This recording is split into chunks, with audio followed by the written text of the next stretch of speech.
Somebody that I have really enjoyed watching and following along is Dr. Max Gulhane down in Australia. He talks about the regenerative agriculture, but he connects it to a way with health that is really easy to understand. And so I've invited him on the Sowing Prosperity Podcast to kind of give us his views. And it was more than I was expecting. So welcome, Dr. Max Gulhane.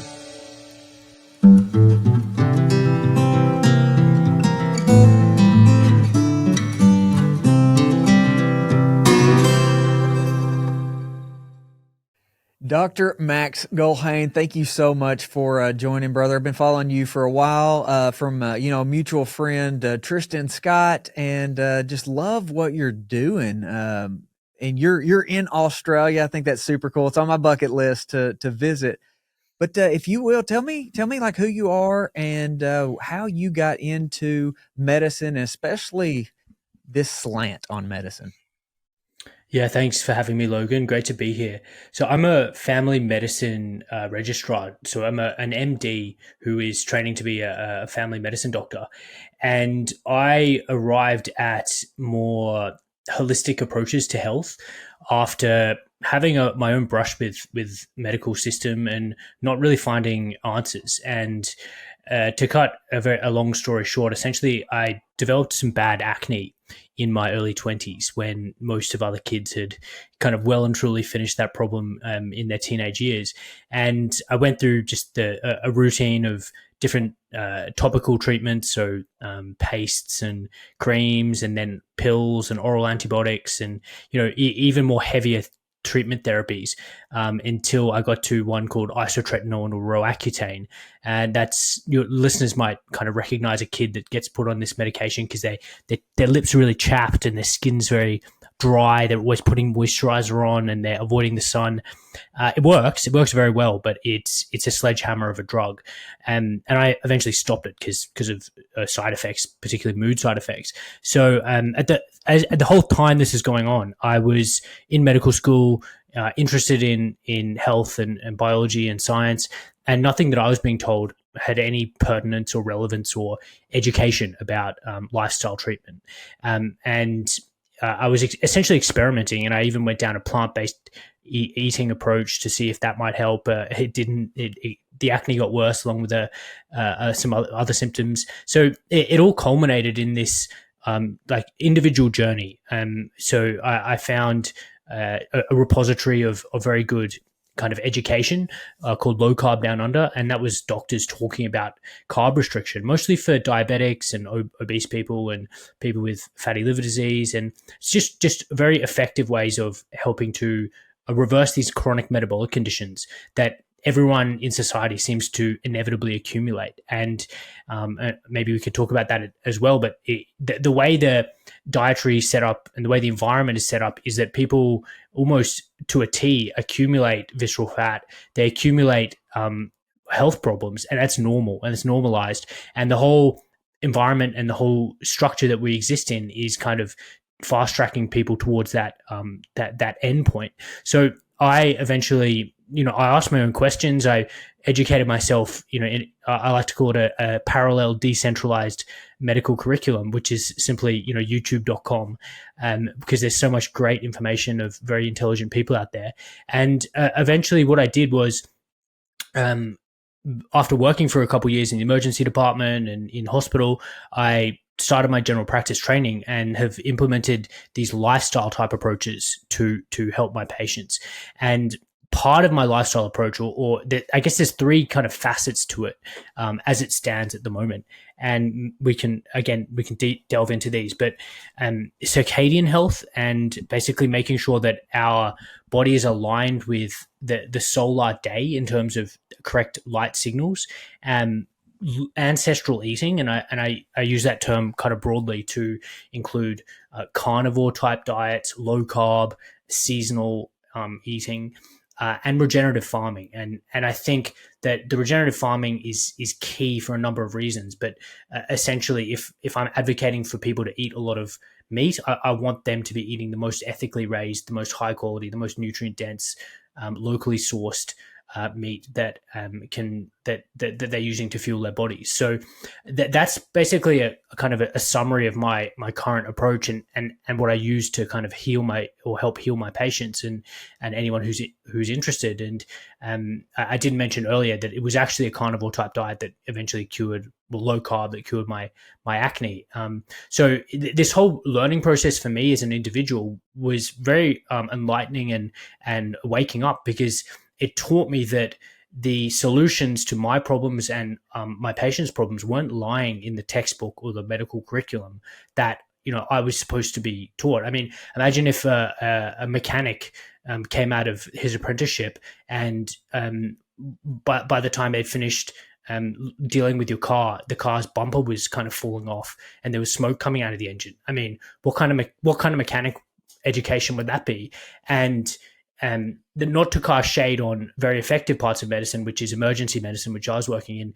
And if you have an acute issue, acute medical emergency, anaphylaxis, acute myocardial infarction, multi-vehicle trauma, there's one place you want to be. But what we're not doing properly and not doing right is this chronic and lifestyle diseases. And there's a strong case that the treatment is often making things worse, especially when it means using very heavy medications with side effects at the same time as not telling people, hey, make these simple lifestyle changes and you can heal yourself. So that is kind of my personal journey and where I'm at the moment. And I've got a podcast similar like you do called Regenerative Health, and it's also part of this attempt to help people beyond just the clinic room. And I'm limited in my time with individuals, but if we can put out the message through podcast form, through educational content, then it's a way of scaling in a way that I think is going to be how we move the needle in a big way. I love that. And I think that's probably my biggest joy with the podcast is I get to talk to incredible people and go kind of the direct to the source of their experience. And it's been really enlightening to have that opportunity. So let's start with the farming and the agriculture and the carnivore aspects of it, because I think that is so important. But then, as you dive into it, the reasons that's important get really scientific. Like, I talked to Dr. Laszlo Boris yesterday, actually. And so trying to understand why carnivore is working in a way that very few talk about it, especially none of the big carnivore influencers out there. So why that regenerative, why the carnivore, or at least meat-based, and then why local? Because I think that's the other nuance there that goes way deeper and is very, very important. Yeah, the thing about regenerative farming, and I've actually put together a list of 10 points, and I'll quickly say them, and then we can, if you want me to expand on any of them. But essentially, these are the 10 reasons why I've found that regenerative farming specifically needs to be the way forward. Animal ethics, and that's particularly to do with the fact that the cow has one bad day, which is the day that they get slaughtered, and the rest of the time they're, on pasture enjoying themselves. Environmentalism, and this is to do with land regeneration, local environmentalism, soil regeneration, water retention, the real type of environmentalism that is not disconnected, not abstract concepts about the mainstream narratives are filled with. Taste, and I think fully grass-fed beef tastes amazing, and that's my opinion, but that's a lot of other people's opinion. Nutritional quality, purity or absence of contaminating chemicals, and that includes man-made herbicides, especially if the animal's being grass-fed. Cost, which is to do with buying in bulk, which you do when you buy meat in bulk. Transparency, and that relationship the transparency that you get with a relationship of knowing your farmer. Food security, so being able to preserve your access to fully grass-fed beef, and that key human nutrition, you can't beat it if you source it from your farmer. Economic empowerment, and I know in the US, the industrialization of your agricultural system has decimated that a lot of rural communities, and I talked to Texas Slim about that. So economic empowerment is about helping people get that economic value back into rural areas to help people in those areas. And animal husbandry, and I have a particular interest in a particular beef cattle called the Nguni, and when you source regeneratively, you're often able to help or directly facilitate those particular breeds or whatever unique breed that your farmer is using. So that's kind of the 10 reasons why I think, or that I think about why I advocate it for it. From a locality point of view, that we can go into the basically the nuances, but essentially one of the root causes of the decimation of the food supply and the fact that people have become so metabolically sick is that they're disconnected, not viscerally and emotionally, but also geographically, potentially, particularly from their food. So whenever we're sourcing food outside a 50, 100-kilometer radius from where we live, it's inevitably going to be packaged. It's going to be highly refined. It's going to be unhealthy. So using a simple heuristic like source locally is I think it's the top of my list of my kind of food rules, because when you simply do that one point, you solve for all the kind of downstream points, which is seasonal appropriateness, and the fact that it can't be highly processed unless you live next to a Mars bar factory. But what it can be taken all the way down to this idea. So from a circadian health point of view, we have seasonal changes in our nutrient requirements. And what I mean by that is that there's a seasonal availability of nutrients that naturally occurs unless we're living on the equator. So you're living in Arkansas. If I'm down in Albury in 36th latitude in Australia, then the food availability of the winter is going to be different in the summer. So what happens is if we eat the same diet, which is a processed food diet, or even eating fruits that were grown and imported at a different location, then we're sending a confusing message to our biology and our circadian biology and our infraradian biology by the fact that there's a mismatch between the food that we're consuming and the environment that we're in. And what this means is that it eventually it's going to contribute to putting on visceral fat and developing diabetes, because there's fundamentally your body is not expecting that degree of fruit or carbohydrate or fructose if it's 10 degrees Celsius outside. So there's this mismatch, which means that ancestrally, if you're living in a cold environment, then you're predominantly supposed to be ketogenic during that time, because the only thing that's going to be growing might be some root vegetables, but it's going to be meat. It's going to be animals. It's going to be ruminant herbivores that can survive in cold climates. So that should make up the bulk of the diet, because that's what's available at that time. So the seasonality component, and I know you just recently talked to Dr. Jack Cruz, and he will tell you that it goes even deeper than that. And the food electrons carry photosynthetic information about the area which the food was grown in. That's another kind of very complex way of looking at it, but it's not really necessary in my mind. All you people really need to know is that the most locally grown food is going to be the best for you from a health point of view, and for those other kind of reasons that I mentioned. I love that. I love how you broke down the points. It's definitely been our experience on all that. We've gone down and visited with Will Harris at White Oak Pastures and filmed a little documentary there, and they exact opposite of what the industrial model's doing is going on there. Things are actually growing. There's life, and it's beautiful to see that. So from a Australian perspective, how do y'all view our food system and what's going on? Yeah, I think it's all downstream of what has happened in the US, and everywhere around the world has essentially copied you guys. And really it goes far back as the late 1800s with the Seventh-day Adventists. And I have talked to Belinda Fetke, who's done quite an amazing research on the history of the dietary guidelines and where we got to. And Texas Slim has talked about this. And I've recently interviewed an author of a book called Fiat Food, and his name is Matthew Lesak. And essentially, there's a couple of key checkpoints along the way that got us to this industrialized food system.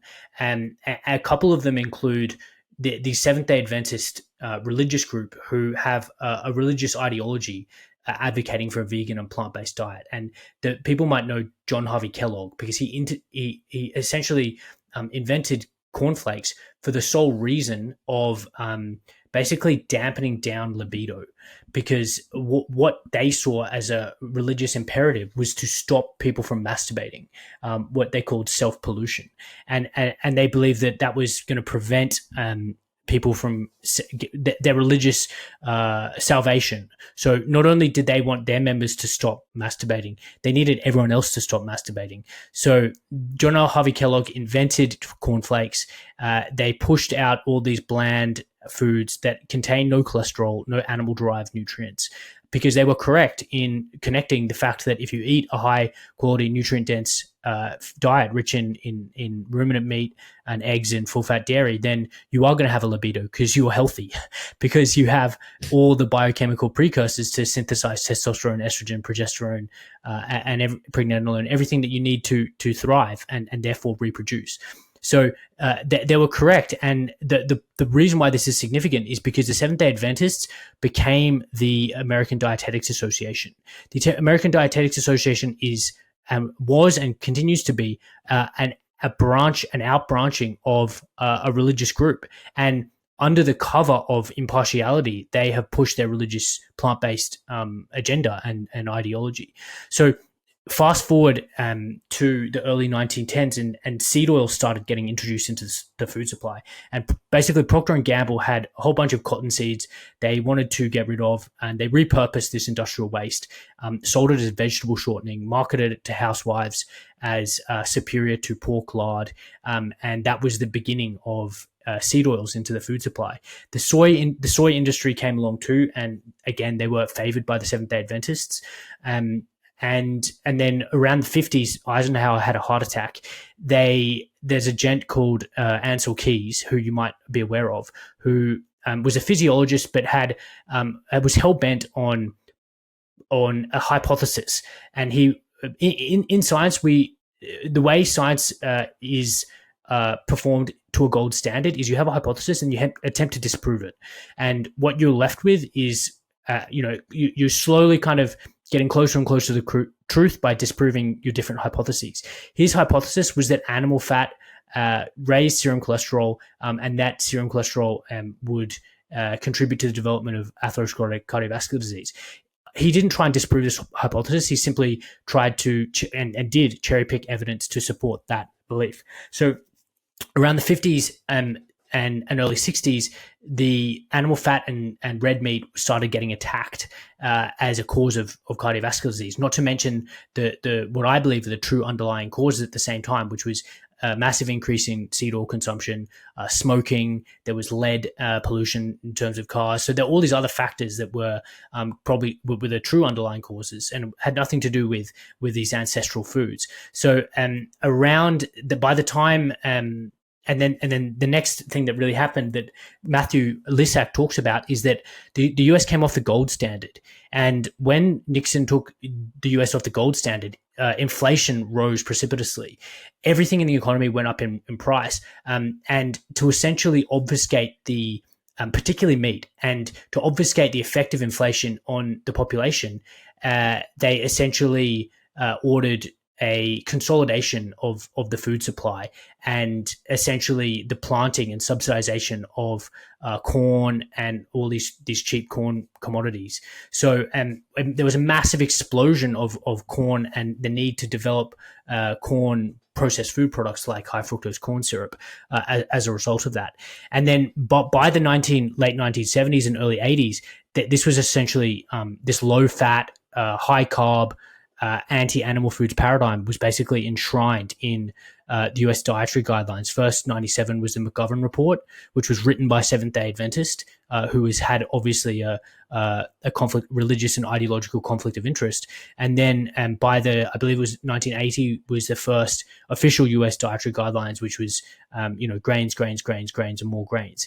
So I guess I wanted to give that historical background to the listener, because what we're dealing with today in terms of 2/3 of Australian adults being obese or overweight and a quarter of Australian children being obese or overweight is that we took the lead from your country in terms of recommending this high carb diet. And unlike you guys, we haven't as far gone down the genetically modified route, and we don't. I believe we don't spray as much glyphosate as you do, but we still spray a fair bit. But it's all these are the downstream consequences of basically policies that have nothing to do with optimal health. And I kind of made that point in a recent reel, which was there's none of the recommendations that people are advised with regard to official dietary eating has to do with health optimization. It's their legacy policies, as I mentioned, of religious ideology, of the grain lobby, of processed food industries. So it's all quite a sordid legacy of those. So and I guess the kind of, and we can talk about the evidence for carnivore, but essentially what I see when I put patients on a carnivore type diet is that their metabolic problems go away, their autoimmune problems go away,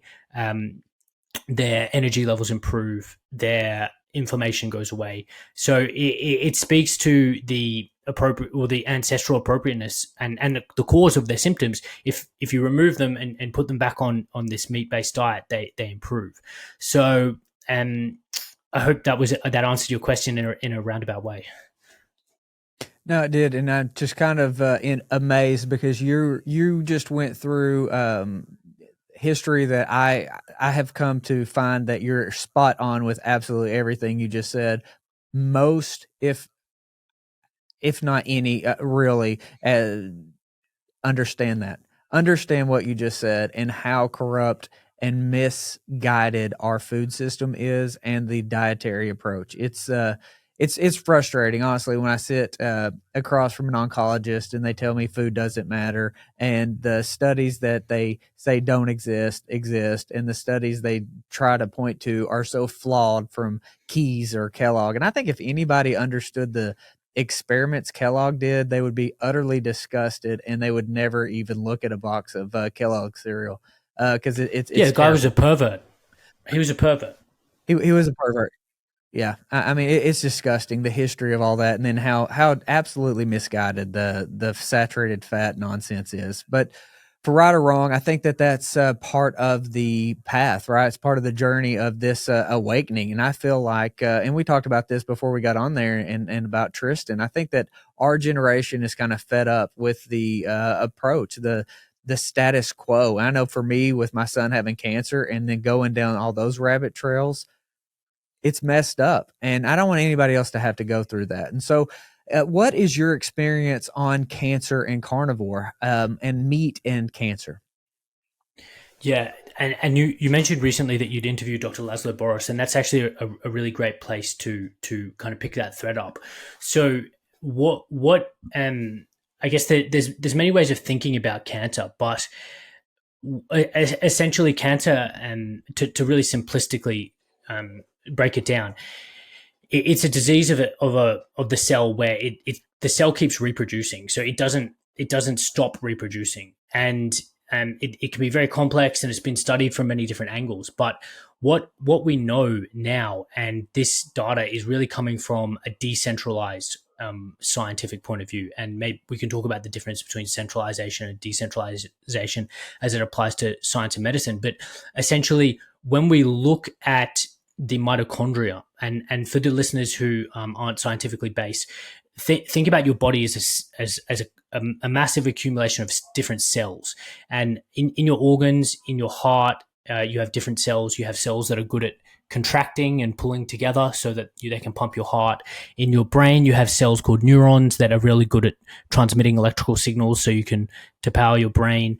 And in your pancreas, you have cells that are really good at making insulin hormone so that they can send that hormone out. So in all these cells, they have tiny little basically bacteria, ancient ancestral bacteria inside them that make energy, or that help the cell make energy.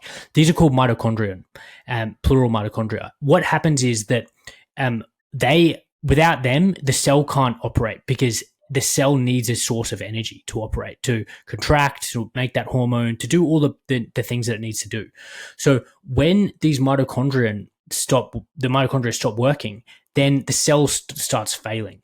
And to give another analogy, just imagine if your cell is like a power plant that burns lumber, and you've inside the warehouse you've got maybe 15 furnaces, and the furnace is like the mitochondrion, and you have to put fuel into the mitochondrion to make energy so that the factory can work, and that's your cell. When the furnaces start turning offline, so you go from 15 furnaces working to 6 furnaces working, then the ability for the cell to operate stops working. So the heart muscle won't contract as well. The cell that's making the insulin hormone won't make the hormone as properly. So when the mitochondria fail, the cell fails. So cancer, and the work of Dr. Thomas Seyfried is kind of very pivotal in kind of showing this. Cancer is what's called a metabolic mitochondrial disease. So when the mitochondria stop working, then will fail, then the cell starts malfunctioning, and cancer is just one of those diseases that can occur.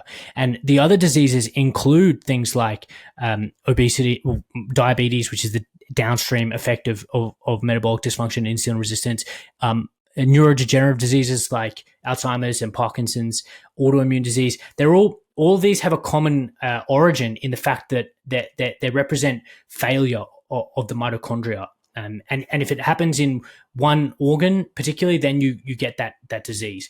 So what Dr. Seyfried shows is that if you put broken mitochondria into a healthy cell, then the cell you still have a problem. But if you put healthy mitochondria in that broken cell, you can rescue the cell. So the mitochondria are everything. And why this is relevant to cancer and meat is because what we want to do is help the health of those mitochondria as much as possible. And one of the things that breaks them and contributes to their dysfunction is that compound called deuterium. It's essentially a heavy isotope of hydrogen. Not to get too complex, but what happens is meat is very, very low in this heavy isotope of hydrogen. So when you're eating a carnivore or very low carb diet, you're getting a very, very low dose of deuterium, and you're helping your mitochondria function as optimally as possible. Conversely, if you're eating the seed oils, the soy oil, the corn oil, the Walmart buffet standard, then that diet is going to be very rich in deuterium. It's obviously going to be rich in refined sugar as well, and carbs and seed oils. So the deuterium is like very, very harmful to those mitochondria and those energy producing cells. So when we eat a carnivore type diet, we are essentially eating a deuterium depleted diet, and that is the most conducive to helping our mitochondrial function. So what does this look like? Well, groups, the collaborators of Dr. Laszlo Boris in Hungary have used a deuterium depleted diet to treat cancer for well over 10 to 15 years now. And there's another group in Hungary called Paleomedicina who have done similar things, and they use a very, very low zero carbohydrate, high animal fat carnivore diet, and getting similar results. So at this point, there's just a growing accumulation of anecdotal evidence of the benefit and this disease-free survival, and just more and more time of people who are maintaining themselves without cancer on a very, very low carb diet. So the way to think about it is deuterium depleted diet is going to be the best to help those failing mitochondria, and carnivore or high fat carnivore is one way of implementing that low deuterium diet. Yeah, I think Gabor Samayeh's book is extremely worth reading. I think everybody, especially if you have a cancer connection, you need to understand that. So deuterium is something that we just simply don't talk about. And I don't know anybody in the realm of cancer, as far as around here, that even has that on their radar. And it's kind of terrifying when you look at how positive going down that route is working, and we're not. So it scares me a little bit on what's actually going on there. What I'd like to hear from you is what have you found to strengthen mitochondria? Because I think Dr. Chris Palmer has done a phenomenal job with brain energy in his book on the psychiatric issues, the brain issues that we can have based off of poor mitochondrial function. So, what can we do to boost, mitochondria? Yeah, that's a great question. And if we're putting mitochondria at the center of disease, and that's what it is, it's the center of what's known as Dr. Doug Wallace, who's a pioneer in this field, calls it the mitochondrial bioenergetic etiology of disease. So if we're holding that the mitochondrial dysfunction is at the root of what we're seeing from a chronic disease point of view, then you're asking the $1,000,000 question, which is what can we do to maximize and optimize the function of the mitochondria? And the answer to your question, to this question, also explains why it isn't more widely implemented. And everything that optimizes mitochondrial function isn't monetizable.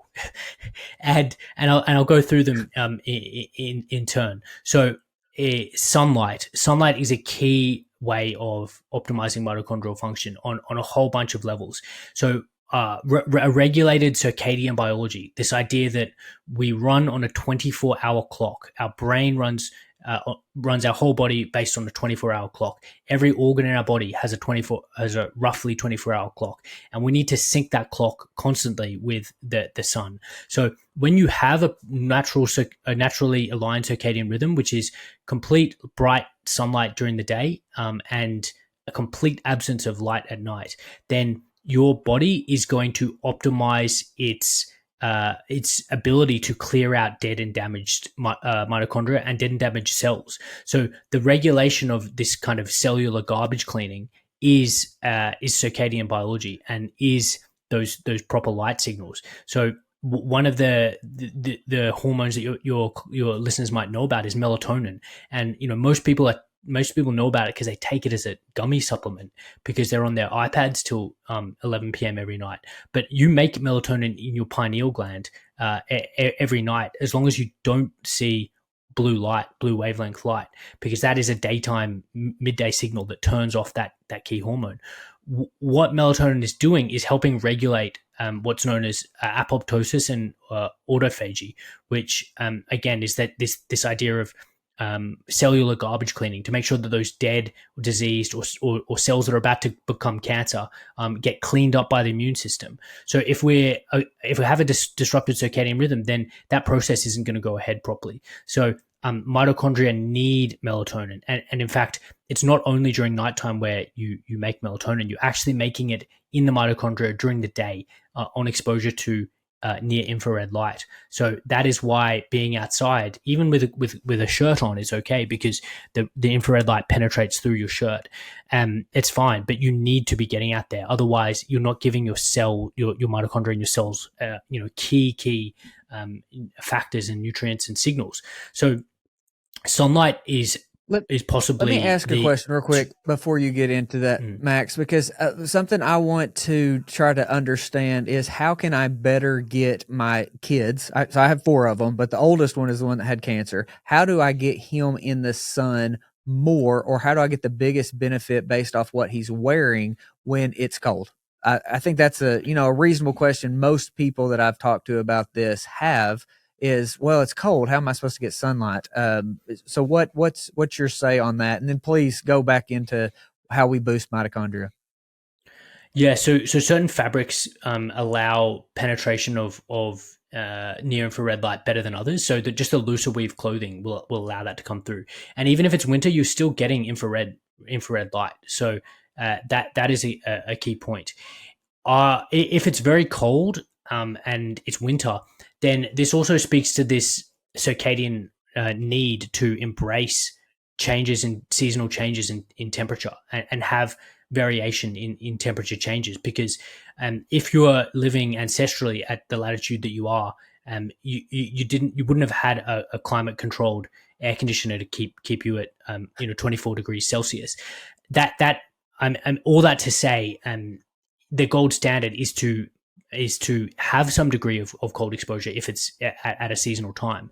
So, I mean, kids I know everyone's, some parents can be very careful or concerned that their kid might catch a cold, but allowing the kid to, maybe go outside with a t-shirt for a small amount during the day, or play outside, and not be as much as a helicopter parent, is probably going to be in the kid's best interest. And not only will they be able to harvest a bit of near-infrared light, but they'll also be able to get a bit of cold exposure, which is beneficial.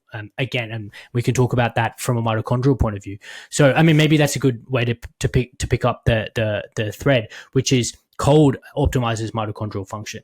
And essentially, mitochondria were the reason, or mutations in mitochondria were the reason why we're able to survive outside of Africa when we move north into Europe. And what those mutations allowed, particularly, was a way of uncoupling the energy production of that factory, of that furnace, to just generate heat. And another analogy to use for your listeners is, some vehicles have a prop shaft where you can plug in farm equipment at the front of the vehicle, so you can rev the engine and turn the prop shaft, but the car's not moving.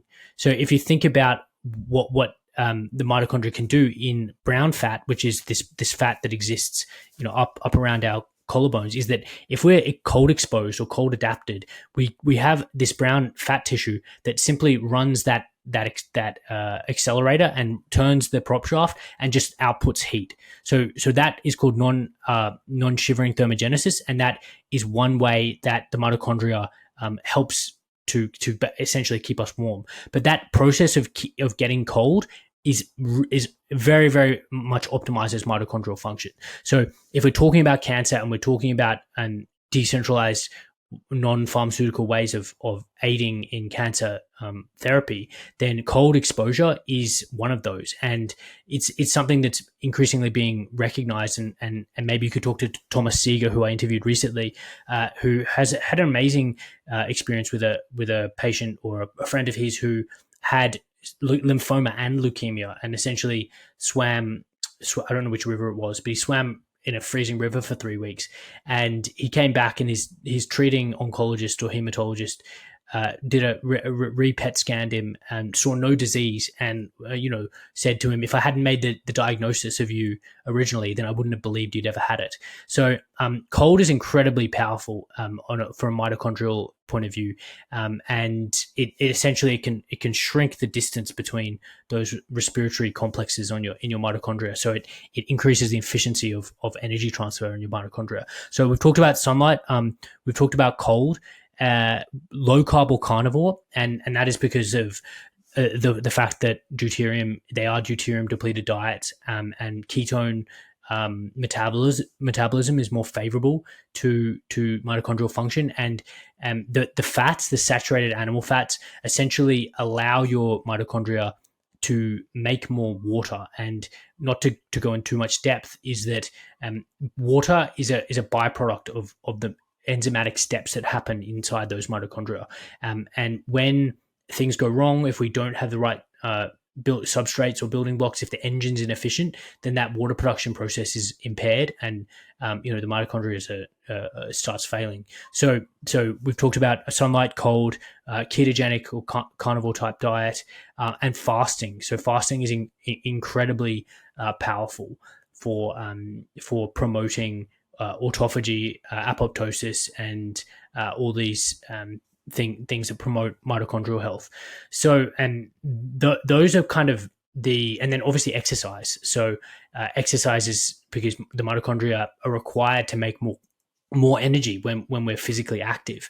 So, there's so many benefits of exercise to preventing cancer and metabolic diseases and everything.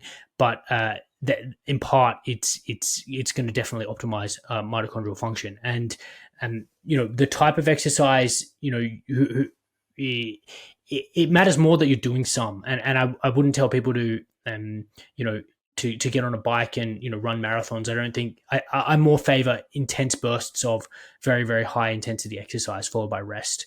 But some form of exercise is going to be good. So all the things that optimize mitochondrial function are fundamentally free. Standing on the and grounding is also very, very beneficial. So so yeah, they're all free, and they can't be patented, made money out of. But that's what works. I get your opinion on something else that I've not heard very many people talk about, especially on the circadian and quantum realms. You know, somebody that has an interest in that is minerals in electricity, or minerals in just enzymatic functions. So, for example, you know, Dr. Cruz talks a whole lot about melanin and you know, the deuterium and hydrogen utilization and all these things. But something that never seems to come up is like copper and the copper dependent enzymes, say the pan enzyme, tyranase, just all these ceruloplasm, just all kinds of mineral dependent things that are very pertinent to this conversation seem to be omitted on about every conversation. And so what is kind of your take on minerals and the lack thereof versus some of these other takes? Say Morley Robbins is, for example, is somebody I talk to regularly that has brought up incredible points, but he seems to be like the only one. Yeah, and my general point or approach is that I think if we're eating a nutrient dense, species appropriate diet, which is rich in animal food, in wild caught seafood, in seasonal appropriate fruit, if we're metabolically healthy in a little bit, and we're doing everything else right, we're getting that sunlight, we've built melanin, we're exercising, if we've optimized the nutritional inputs and the lifestyle, then and we're not eating glyphosate contaminated foods, or we're not in a place that has lead contamination, or we're not drinking poisoned water, then it's my opinion that those things kind of take care of themselves, and that the body knows what to do with it, if we've addressed those underlying factors. It's a different story if someone isn't doing everything else and they've got other problems and they're trying to kind of maintain mineral statuses, and if they're working in a depleted situation. And the reality of the modern food environment is that it's nutrient depleted. Like that is the reality of the legacy of monocropping for the past however many decades. So I think it becomes that and you're right in saying that these minerals and they're essential cofactors. Everything, zinc, copper, iodine, they're all very, very important. But I would really encourage people to get them from nutrient dense wild caught food sources if possible, or regeneratively farmed. And I really feel like if you're doing everything like that, then the need for supplementation or the need for direct targeting is not really there in my mind. That's just my opinion. And again, because we're really dealing with the more root kind of cause of the problem. Yeah, I love that. I love the idea of being able to get it from food. I just find it almost impossible based on, at least for me, I'm in the middle of monocrop land at Tyson and Walmart world, right? Like everything is very convenient and easy and poison right here where I live. And so when like Dr. Stephanie Sneff's work with glyphosate, when we look at this glyphosate as this like master chelator that it is, it's pulling us, this high stress environment, it's pulling our minerals down, and our food system is just completely destroyed. And Morley pointed to a couple experiments they've done on like liver and trying to find the mineral content and copper. This is on Regenerative Farm where they did this. No copper in the liver. Now, so like that, that's our primary food source to get, say copper, and it just scares me on not knowing if it's even possible to get it from our food based on all the different things that we've kind of talked about. Yeah, that's a yeah, it's a scary thought, isn't it? I'm not familiar with that particular study. It's I guess the other thing I would say is I try and encourage people to get seafood, because the oyster, the mussel, again, just like the egg, it's a whole organism, and that is going to be a great source of those bioavailable micronutrients. So that's the reason why I really encourage people to include seafood in their carnivore diet, and not just animal meat only. So that would probably be my best kind of suggestion, and kind of a bit of an exception to this local sourcing idea that, the value of DHA, that the polyunsaturated omega-3 is so great, and all those bioavailable trace minerals that, as you correctly mentioned, are depleted in this agricultural system. Then I would suggest trying to get some form of seafood in, and especially for pregnant women. Wonderful. So what do you think's next? What's the one thing that we can focus on? Is it that local aspect? Is it the get our food from our neighbors that are regeneratively farming, or do that ourselves? And why is that so connected to health? I'm trying to find an easy way to get somebody that may not be familiar with all the things we've laid out to, I guess, quote unquote, market the lifestyle for the biggest benefit. Yeah, one analogy that I like to use with my patients is, I say, think back to your great grandmother, great grandmother, and think about what she ate, and they'll look at me and then they'll say, oh yeah, she ate animal fat, she ate full cream butter. And I'll say, okay, where did she get her food from? Oh, they got it from the neighbor, or they had the cow themselves. And then I ask, okay, how old did your great grandmother live to? And they say, oh, 95, 103. It's invariably one of those numbers. And I said, well, was she afraid of cholesterol? And they look at me and they think, oh no, she wasn't afraid of it at all. And I said, well, look, you're just giving yourself the answer. Like, let's keep it simple. You just need to do what your great grandmother did. You need to be outside. She was outside. She was always active. She was sourcing local food. She wasn't counting how much cholesterol was in her eggs, or restricting the amount of eggs she's eating. And she was robust. So I think the most basic way to package the message up is just to give people that, or invite them to think about what their recent ancestors were doing. And I think that's, in my experience, been the easiest way to package it.